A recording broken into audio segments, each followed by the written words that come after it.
Bismillahirrahmanirrahim. Assalamualaikum warahmatullahi wabarakatuh. Alhamdulillah rabbil alamin. Wassalatu wassalamu ala asyrafil anbiya'i wal mursalin sayyidina wa maulana Muhammadin wa ala alihi wa sahbihi ajma'in. Bishrah li sadri wa yassir li amri wa hlul 'uqdatam min lisani yafqahu qawli. Rabbi shrah li sadri wa yassir li amri wa hlul 'uqdatam min lisani yafqahu qawli. Rabbi shrah li sadri wa yassir li amri bi jahi sayyidina Muhammadin sallallahu alaihi wasallam wa azwajihi wa dhurriyyatihi wa ansarihi wa junudihi wa jami'i ikhwanihi minal anbiya wal mursalin wal awliya'i wasyuhada'i was salihin was sahabati wat tabi'in wal ulama'il 'amilin wal musannifin fid din. خصوصا مصنف هذا الكتاب الشيخ محمد بن أحمد بن عثمان بن قيم الذهبي نفعنا الله به وبعلومه. الفاتحة. أعوذ بالله من الشيطان الرجيم. بسم الله الرحمن الرحيم.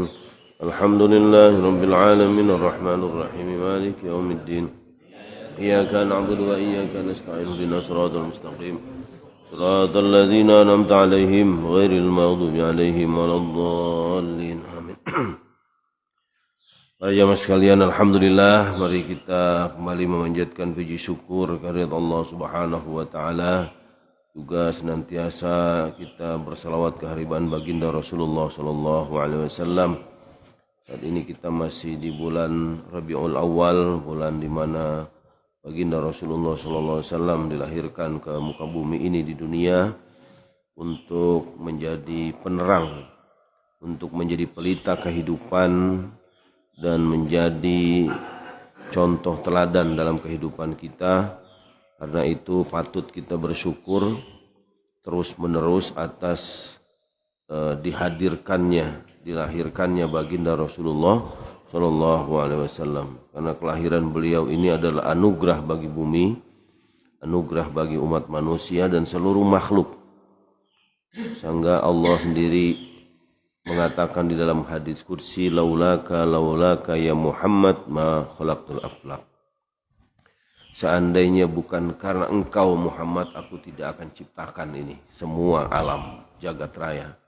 Jadi kita ini ada di dunia karena Allah ingin menciptakan Rasulullah SAW. Kita bisa hidup di dunia ini karena Allah ingin menghadirkan Rasulullah SAW. Begitu kita berterima kasih kepada beliau, yang terima kasihnya itu tidak dalam bentuk memberikan sesuatu, tapi setidaknya kita terus bertekad, berazam kuat untuk melaksanakan sunnah-sunnah beliau di dalam kehidupannya. Kita lanjutkan bahasan kita, masih tentang perbuatan zalim ya. Ini agak panjang memang. Kalau tidak salah sudah 2 kali pertemuan ini kita bahas tentang perbuatan zalim. Sekarang kita lanjutkan. Ada sebuah syair. Sebagian ulama membuat petuah tapi dalam bentuk syair ya. La tazlimunna idza ma kunta muqtadiran faz-zulmu yarji'u uqbahu ila nadam tanamu aynaka wal mazlumu muntabihun yad'u 'alaika wa 'ainullahi lam tanam ya.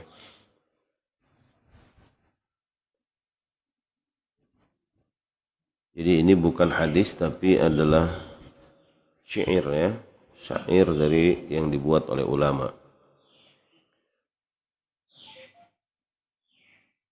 Janganlah engkau berbuat zalim ketika masih berkuasa.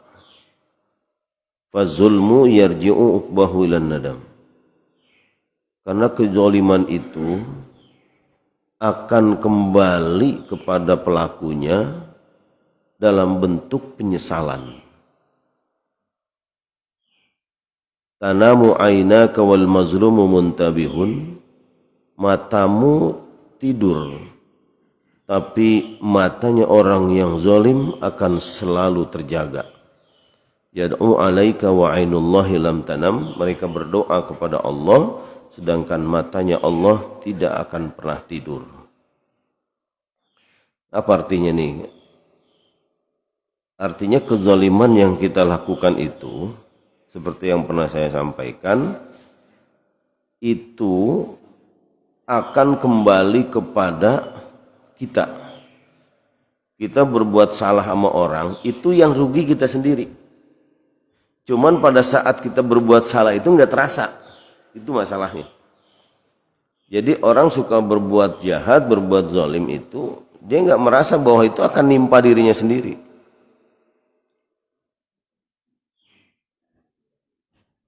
Maka orang yang dizalimi itu emang sakit.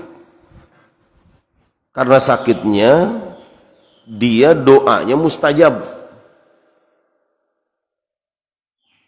Kalau dia berdoa, itu akan langsung diijabah oleh Allah, langsung terkena tuh orang yang berbuat zalim. Jadi dua kerugian orang yang berbuat zalim itu. Pertama, kezalimannya itu akan kembali kepada dia dalam bentuk siksaan. Dan siksaan itu bisa di dunia, bisa di akhirat. Dia ngejahatin orang, dia dijahatin lagi sama orang, gitu. Dia menzalimi orang, nanti dia dizalimi lagi sama orang lain. Itu bentuk balasannya. Ya. Atau kalau tidak di dunia, maka itu akan menjadi bagian dari apa yang harus dia bayar nanti di akhirat. Ya, kemarin itu ada hadis orang yang muflis itu kan, orang yang bangkrut. Ya, mati sebenarnya rajin ibadah, bawa pahala sholat, bawa pahala puasa, bawa pahala haji, sampai semua sono itu semua pahalanya habis, diambilin sama orang. Ya, bahkan pahalanya nggak cukup buat bayar kesalahan dia kepada manusia, sehingga apa? Dia harus ditimpakan dosa orang. Nah, ini kerugiannya di sini. Jadi dunia akhirat orang yang berbuat zalim itu rugi. Kerugian yang kedua, kalau orang yang dizalimi itu sakit hati dan kemudian dia berdoa kepada Allah, maka doanya itu langsung nembak. Ya. Doanya itu langsung nimpa kita yang berbuat zalim. Maka harus benar-benar hati-hati. Seharusnya ini menjadi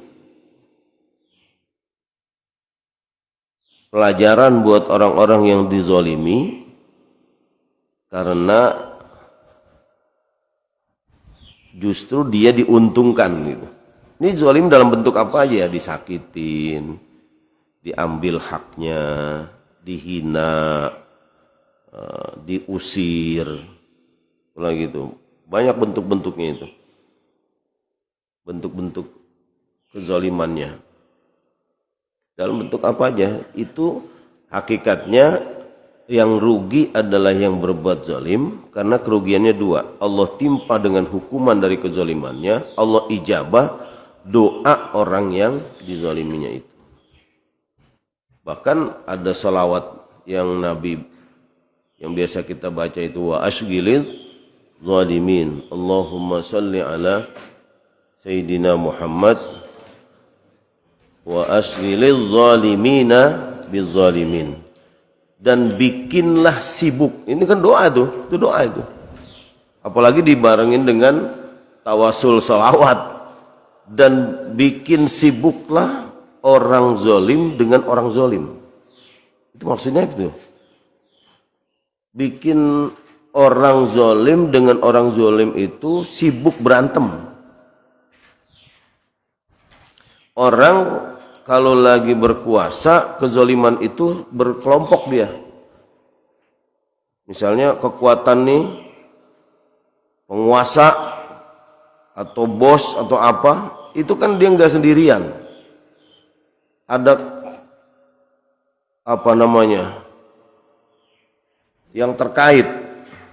tim, ya, ada satu rangkaian si ini ada, ini berbuat zalim nih semuanya. Yang dizalimi satu orang. Kemudian ini berdoa kepada Allah, wa asghiliz zalimin bizalimin, bikin ya Allah mereka sibuk dengan urusan mereka, berantem sendiri gitu. Ini bisa nih sama temen jadinya saling hantem-hantem gitu. Gara-gara dia berbuat zalim kepada satu orang, Allah ijabah doanya ini yang hancur-hancuran. Berantem dia. Ya. Dan ini banyak terjadi, Pak. Banyak negara itu banyak terjadi. Mungkin kalau kita baca sejarah atau yang terjadi dalam keseharian kita, dalam perjalanan hidup kita itu terjadi. Orang yang berbuat zalim kepada satu orang ini, misalnya dia kagak sendirian, nanti justru dia yang dibikin berantem sama temennya sendiri. Gitu.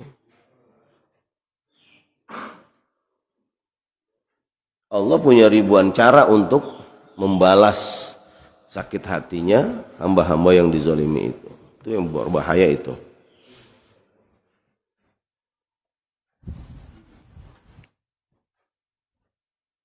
Wa kana ba'dus salaf yaqul, beberapa ulama salaf mengatakan la tazlimid du'afa fatakunu min asyraril aqwiya. Janganlah kalian menzalimi orang-orang yang lemah, atau kalian akan menjadi orang yang terjelek, orang kuat yang terjelek.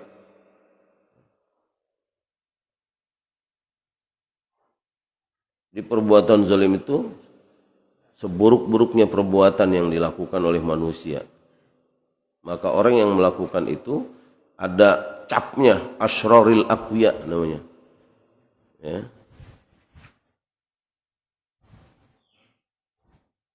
Orang yang terburuk,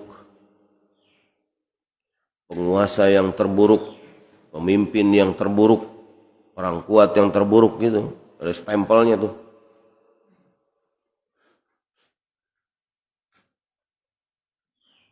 Sehingga contoh-contoh perbuatan zalim yang dilakukan oleh umat-umat terdahulu sebagai pelajaran bagi kita itu diabadikan ceritanya di Quran.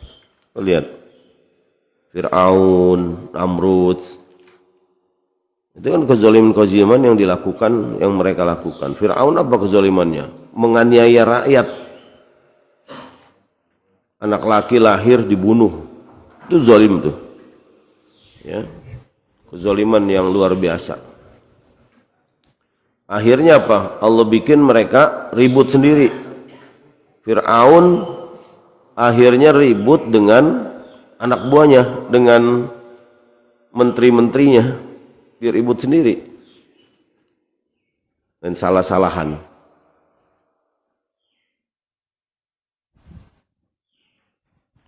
Wa qala Abu Hurairah radhiyallahu anhu, berkata Abu Hurairah radhiyallahu anhu, annal hubara la tamutu fi wakriha hazalan min zulmiz zalim. Sesungguhnya ada burung hubara namanya, itu mati di dalam sangkarnya karena dizolimi oleh orang-orang pemiliknya. Rupanya miara burung kagak dikasih makan gitu. Ini binatang, kepada binatang aja kita begitu. Kita miara binatang nggak dikasih makan, itu zolim, ya, nyeksa namanya, sampai mati dia. Nah, itu dosa itu, sama binatang aja kita masuk kategori dosa besar, apalagi kepada manusia.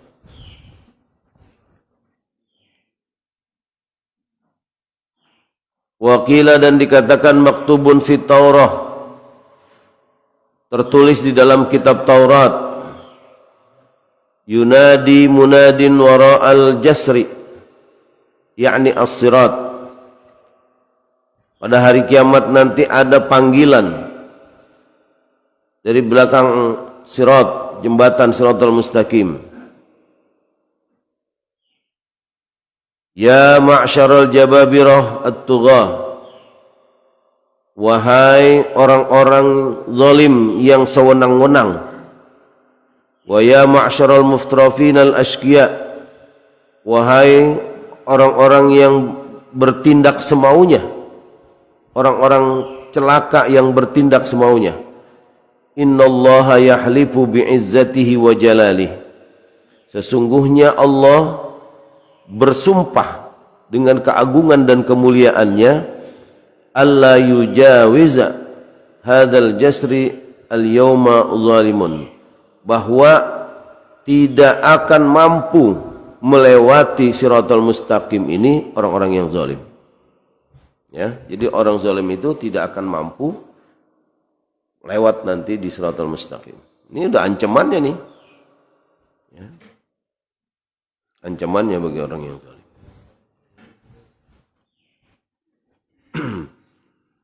Wa an Jabir, dari Jabir qala, beliau berkata, lamma raja'at muhajiratul Habasyah amal fathi ila Rasulillah sallallahu alaihi wasallam, ketika para muhajirah perempuan kembali dari Habasyah.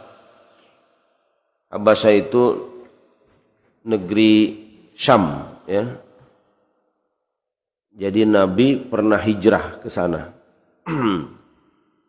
Pernah hijrah ke Habasyah. Dan ketika kembali, ketika Mekah sudah ditaklukkan, sudah di dalam kekuasaan orang Muslim, itu orang-orang yang di Habasyah kembali lagi. Kemudian ketika mereka kembali, Rasulullah bersabda, ala tukhbiruni bi'ajabi ma ra'aitum bi ardil Habasyah, sampaikanlah kepada aku, kata Nabi, berita-berita apa yang kalian bawa dari Habasyah, yang paling bagus, yang paling menakjubkan.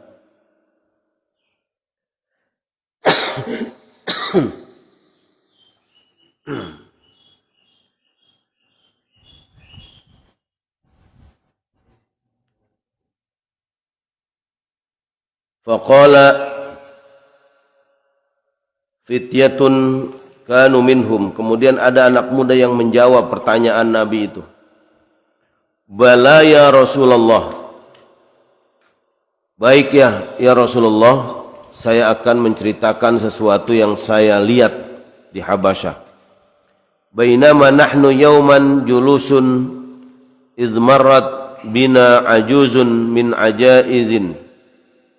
ajaizihim tahmilu ala ra'siha qullatun min ma'in. Dia cerita ini. Satu ketika kami sedang duduk-duduk bersama-sama waktu di Habasyah itu, ada seorang perempuan tua, nenek-nenek orang Habasyah, itu sedang membawa air dijunjung di kepalanya. Apa namanya, gentongnya itu dijunjung di kepalanya. Biasa orang sana tuh, orang India begitu, kalau bawa itu ditaruh di kepala. Ya. Famarrat bi fata minhum, kemudian ada seorang pemuda, orang Habasyah juga, ketemu dengan si nenek-nenek yang sedang membawa air itu.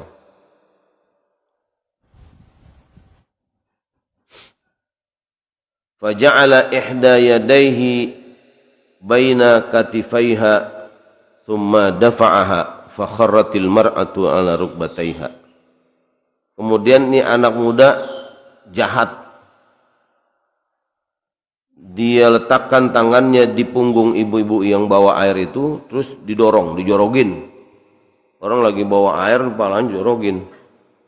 Jahat banget begitu. Ya. Jatuh itu nenek-nenek, jatuh tersungkur musruk. Wan kasarat kullatuha, pecahlah dia punya gentong air itu. Falamma qamat iltafatat ilaihi thumma qalat, si nenek ini bangun dan kemudian mengatakan, saufa ta'lamu ya ghadir idh wada'a Allahul kursi wa jama'a Allahul awwalin wal akhirin wa takallamat al aidi wal arjul bima kanu yaksibun. Si nenek itu nggak bisa membalas, namanya juga perempuan, apalagi udah tua, sama orang yang masih gagah. Dia cuma mengatakan begini, nanti kamu akan tahu, wahai anak muda yang jahat. Idza wada'a Allahul kursi, pada saat Allah sudah akan memutuskan hukum. Wa jama'al awwalin wal akhirin, dan semua manusia itu dari pertama yang hidup sampai yang terakhir akan dikumpulkan. Wa takallamatil aidi wal arjul, nanti tangan dan kakimu akan bisa bicara. Tangan kaki akan menjadi saksi bima kanu yaksibun, dari apa yang manusia lakukan. Gitu. Dia cuma ngomong begitu aja, nggak bisa ngebalas apa-apa. Biar Allah yang balas, kira-kira begitulah. Saufa ta'lamu min amri wa amrika indahu ghadan, nanti kita akan lihat Allah yang akan memutuskan urusan kita ini. Faqala, kemudian si anak tadi bercerita mengatakan, faqala Rasulullah sallallahu alaihi wasallam, maka Rasulullah sallallahu alaihi wasallam bersabda, saddaqat kaifa yaqdisullahu qauman la yu'akhidhu min syadidihim lidu'aifihim. Benar ucapan perempuan itu. Bagaimana Allah akan membiarkan orang yang berbuat zalim, orang kuat yang berbuat zalim kepada yang lemah. Ini bukan orang muslim ya. Habasyah waktu itu banyak yang belum Islam. Tapi kezaliman yang dilakukan itu, Rasulullah sudah menegaskan seperti itu. Artinya keadilan Allah itu akan ditampakkan. Gitu. Seandainya tidak di dunia, nanti di akhirat pasti terbalas. Ya, sekecil apapun kita menyakiti orang, ini kan kezaliman tuh, zalim banget itu anak. Ya, ada perempuan lagi bawa air dijorogin, ya itu zalim, menyakiti namanya. Dan itu pasti terbalas. Nah, ini bukan hanya orang Islam artinya kan, orang Islam kepada orang non Muslim aja kita tetap nggak boleh begitu. Pada manusia, pada binatang aja nggak boleh gitu. Namanya menyakiti pada siapapun lah, urusan makhluk. Jadi kan dosa itu kita ada dua model, dosa kita kepada Allah, dosa kita kepada sesama makhluk. Berbuat zalim kepada makhluk ya tadi itu, binatang dipiara kagak dikasih makan, didiemin sampai sakit itu binatang, itu zalim. Itu aja dibalas, apalagi kita berbuat zalim kepada manusia.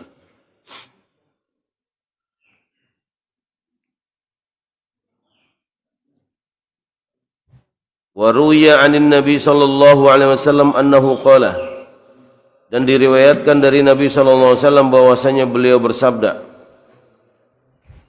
khamsatun ghadaballahu alaihim in syaa amda ghadabahu alaihim fid dunya wa illa amara bihim fil akhirah ilan nar. Nah, ini yang tadi. Ada 5 golongan yang Allah murkai. In syaa amda ghadabahu alaihim fid dunya. Kalau Allah berkehendak, maka Allah akan memberikan siksaannya itu saat di dunia. Wa illa, dan jika Allah tidak berkehendak, amarahum fil akhirah ilan nar, Allah akan perintahkan mereka ke neraka. Nah ini kan hukumannya jadi bisa dua. Bisa Allah langsung tunaikan di dunia, atau ditunda sama Allah dalam bentuk siksaan nanti di neraka. Jadi kalau kadang-kadang sesuatu yang menimpa kita itu tidak disadari bahwa itu adalah sebab dari kesalahan kita. Walaupun apa yang menimpa hidup kita itu ya belum tentu dari kesalahan, tapi kita harus ada introspeksi, ya. Kenapa kita tertimpa musibah misalnya? Jadi musibah itu kan bisa tiga kemungkinan. Bisa ujian, bisa teguran, bisa hukuman. Ya. Ujian ini kalau kita udah lempeng, udah bener masih kena juga. Ya. Itu ujian doang untuk ningkatin derajat kita supaya makin bagus, makin tinggi keimanan kita kepada Allah. Itu diuji. Ya. Nah, teguran ini udah mulai menjalankan perintah Allah tapi masih rada bandel. Nah, orang beriman bandel itu ditegur sama Allah. Jewer lah, jewer. Supaya lempeng, supaya kembali kepada Allah. Nah, ada lagi hukuman ini yang udah melampaui batas. Udah jahat, zalim, berbuat dosa yang udah nggak bisa di-stop. Nah itu udah langsung Allah turun tangan, itu dikasih hukuman, itu azab namanya. Bisa di dunia, bisa di akhirat juga.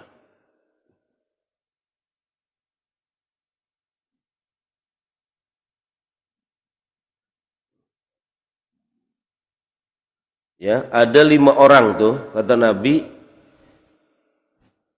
yang Allah murkai, yang mungkin bisa dihukum di dunia, bisa juga di akhirat. Siapa itu 5 orang? Pertama, amiru qaumin ya'khudhu haqqahu min ra'iyatihi wa la yansifuhum min nafsihi wa la yadfa'u zulma anhum. Yang pertama adalah pemimpin yang sudah mengambil haknya dari rakyatnya tapi dia tidak berbuat adil kepada rakyatnya dan tidak melindungi rakyatnya dari kezaliman-kezaliman yang menimpa mereka. Ini pemimpin yang tidak adil. Ya. Dia sudah dapatkan haknya, jadi pemimpin, udah digaji, ya, dibayar, dikasih fasilitas semuanya. Tapi ternyata justru dia tidak adil kepada rakyatnya. Satu, orang yang akan mengundang murkanya Allah, mengundang azabnya Allah. Bisa azab di dunia atau di akhirat tadi itu. Pemimpin yang tidak adil, padahal dia sudah dipenuhi hak-haknya sebagai pemimpin. Ya. Tapi dia tetap berbuat tidak adil dan tidak melindungi rakyatnya. Wa za'imu qaumin yuti'unahu wa la yusawi bainal qawi wad dha'if. Wa yatakallamu bil hawa. Kemudian Zaim ini pemimpin juga, tapi lebih kepada orang-orang yang penegak hukum lah, ya, yang ditaati oleh rakyat, ditakuti dia oleh rakyat, tapi dia la yusawi bainal qawi wad dha'if. Di dalam menegakkan hukum itu tidak sama antara orang yang kuat dengan orang yang lemah. Giliran orang kuat pakai nego dia, gitu. Sehingga bebas bisa jadi. Wa yatakallamu bil hawa, dan dia selalu berkata itu dengan dorongan hawa nafsunya. Ya, ini kan banyak terjadi nih di banyak negara. Sampai di zaman Nabi aja itu pernah terjadi. Sehingga Nabi mengatakan innama ahlakal ladzina min qablikum idza saraqa minhumud dha'if idza saraqa minhumus syarif tarakuhu wa idza saraqa minhumud dha'if aqamu alaihil had. Kata Nabi, sesungguhnya kehancuran umat sebelum kalian itu sebab ketidakadilan. Kalau yang mencuri itu adalah orang besar, orang terhormat, maka mereka membiarkan. Tapi kalau yang mencuri adalah rakyat jelata, mereka langsung menegakkan hukum. Nah ini sepanjang zaman nih, kelakuan begini terjadi pada penegak hukum kan? Terjadi. Ya bukan hanya di zaman sekarang, dari zaman dulu. Dan di zaman Rasulullah karena itu terjadi, Nabi mengabarkan kepada para sahabat. Umat terdahulu tuh hancur gara-gara ini. Jangan dikerjain lagi loh maksudnya. Gara-gara nggak adil. Giliran maling ayam, habis ente tangkepin.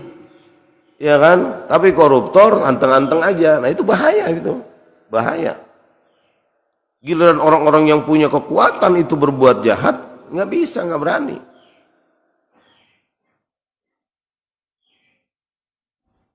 Itu penyebab kehancuran umat-umat terdahulu. Sehingga beliau sampai bersumpah. Itu kan hadis itu panjang tuh. Sampai bersumpah akhirnya beliau mengatakan wallahi law anna Fatimah binta Muhammad saraqat laqata'tu yadaha.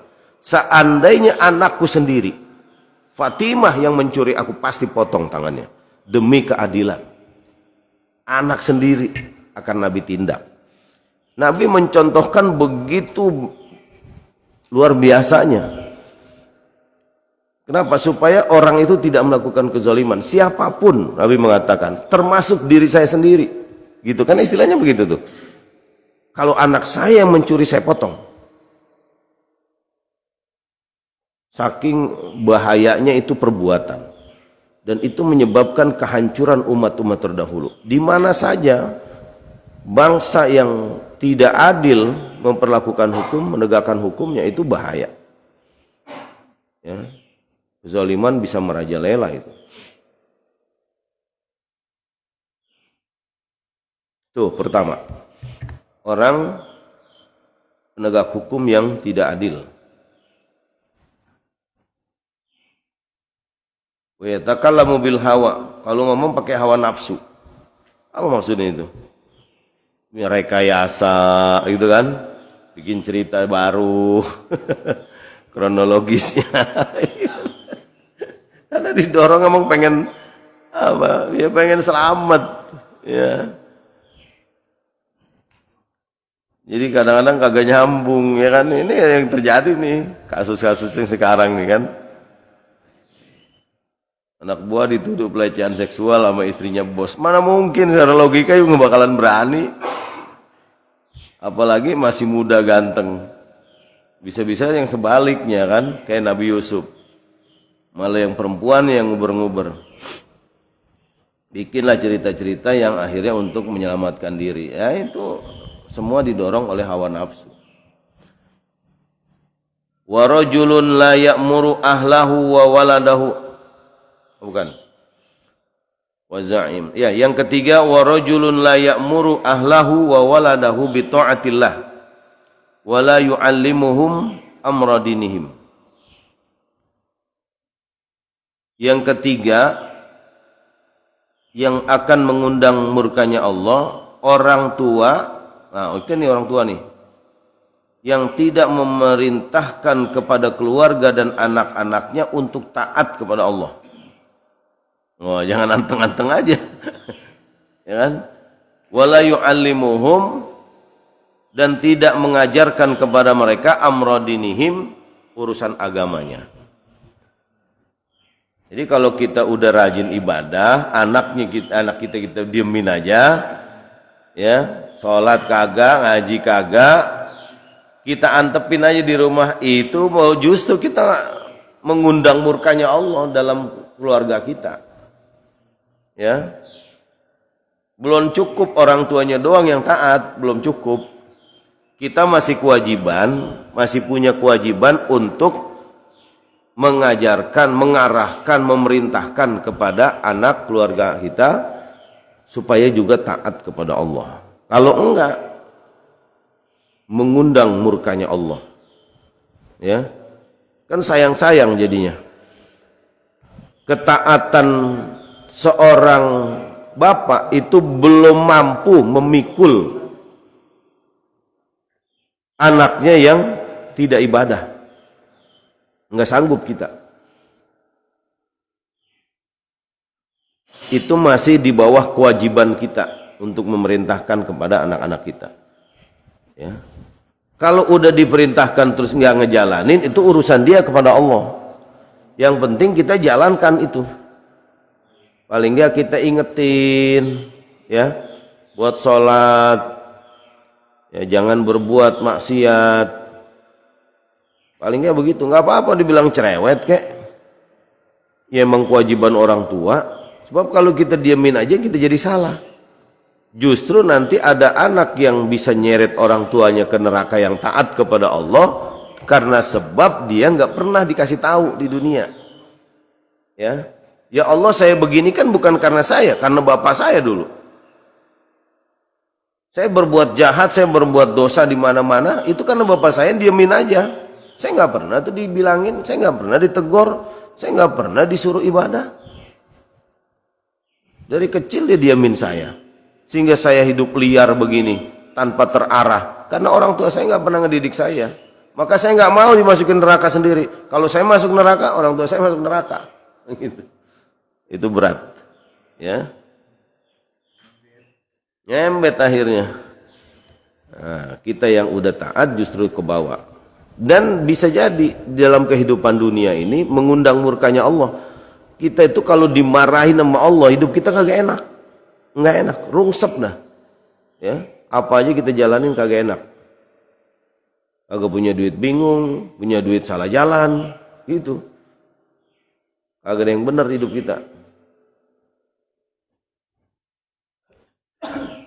Wa rajulun istajara ajira fastawfa minhu al-amal wa lam yuwaffihi ujratahu. Nah, yang keempat, seorang laki-laki yang mempekerjakan orang lain, kemudian orang itu udah bekerja dengan baik, tapi gajinya nggak dibayar. Nah ini bos, ya kan, punya anak buah kagak dibayar gajinya. Waduh, hati-hati nih kita. Kan Nabi mengatakan, utul ajira qabla ayyajifa araquh. Berikan gaji itu sebelum keringatnya kering. Artinya jangan ditunda-tunda. Ya. Kita yang punya anak buah, yang punya karyawan misalnya, itu atau sekedar nyuruh orang lah, nyuruh apa, tukang, ya kan, bangunin rumah, benerin rumah, jangan ditunda-tunda. Begitu udah selesai waktunya gajian, kasih gajinya. Kenapa? Ini berbahaya. Jadi yang begini-begini kan menurut kita hanya urusan biasa manusia. Enggak. Ini ada urusannya dengan Allah, ya. Itu bisa mengundang murkanya Allah.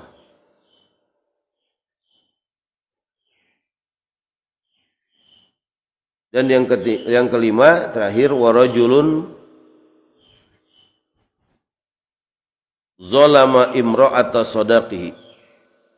Seorang laki-laki yang berbuat zalim kepada perempuan yang diberikan mas kawin. Artinya kepada istri. Ya. Nah, ini kita nih para suami. Ya. Menzalimi istri. Ya. Gak dikasih nafkah atau tindakan-tindakan kekerasan. KDRT. Ini KDRT ini kan sekarang lagi viral juga tuh KDRT. Apa? Bilar dilaporin ke polisi. Emang bisa. Jadi kalau dulu itu memang hanya agama yang melarang. Agama sangat melarang tindakan kekerasan itu kan. Nabi bilang wala tadrib wajhaha wala tuqabbih, kepada istri itu jangan sampai mukul mukanya. Jadi orang laki itu kapan boleh memukul istrinya? Ketika istrinya itu nusuz, berbuat salah, ya, tapi nggak bisa dibilangin. Nah, tahapannya nih untuk menegur istri itu, tahapannya pertama tegur baik-baik dengan lemah lembut. Kalau ditegur baik-baik kagak bisa, kemudian pisahin tidurnya, ya, pisah kamar, jangan pisah rumah kejauhan. Kita kepengen malam-malam pisah kamar aja, udah sono ya. Kalau atau tidurnya satu di bawah satu di atas gitu kan.